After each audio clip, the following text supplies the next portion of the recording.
बातमी संगमनेरमधून आहे। संगमनेरमध्ये सध्या राजकीय खदखद चांगली सुफाळून आली आहे।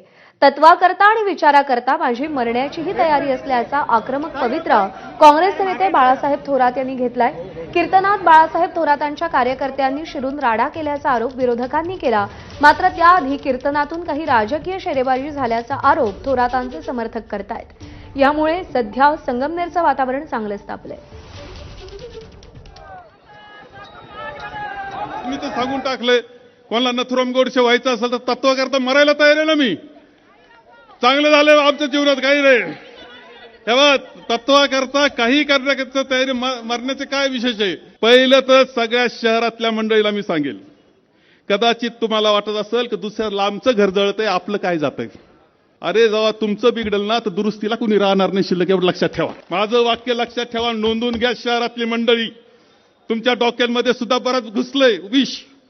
खरं काय, खोटं काय, चांगलं काय, वाईट काय हे ठरवलं पाहिजे तुम्ही सुद्धा। जे चांगलं आहे त्याच्या पाठीशी उभं राहिल्याची जबाबदारी तुम्ही घेतली पाहिजे। तुम्हाला सांगतो, ज्यांनी काहीच केलं नाही ते आता ते गुन्हेगार करून ठेवलेले, आणि अशा खोट्या केसेस तालुक्यामध्ये खूप चालू आहेत, हेही लक्षात ठेवा। जाणीवपूर्वक चाललंय, या संपूर्ण तालुक्यात दहशत निर्माण करण्याचा कार्यक्रम चाललेला आहे। कोण बोलल त्याच्या दृष्टीत हे जे चाललंय ते थांबवण्याची गरज आहे। तुम्हाला लक्षात घ्या, खोट्या केसेस कोणत्याही परिस्थितीत थांबल्या पाहिजे। दरम्यान बाळासाहेब थोरातांच्या आरोपांनंतर आमदार अमोल खताळांनी काय प्रतिक्रिया दिली आहे तीही आपण पाहूया। त्यांनी फक्त जर त्या सत्यामुळे म्हणत असेल तर त्यांच्या पियेने त्या दिवशी जर उद्धटपणा केला नसता, शिवीगाळ केली नसती, धावून गेले नसते तर हा प्रश्न पुढे आला असता का। हिंदुत्व काय आम्ही आज नाही म्हणत आहे, आमची भूमिका पहिल्या दिवसापासून आहे। संगमनेरचे कत्तलखाने यांच्या आशीर्वादाने सुरू होते, कितीतरी सांगता येईल। लव जिहाद यांच्या आशीर्वादाने संगमनेर तालुक्यात सुरू होत होते।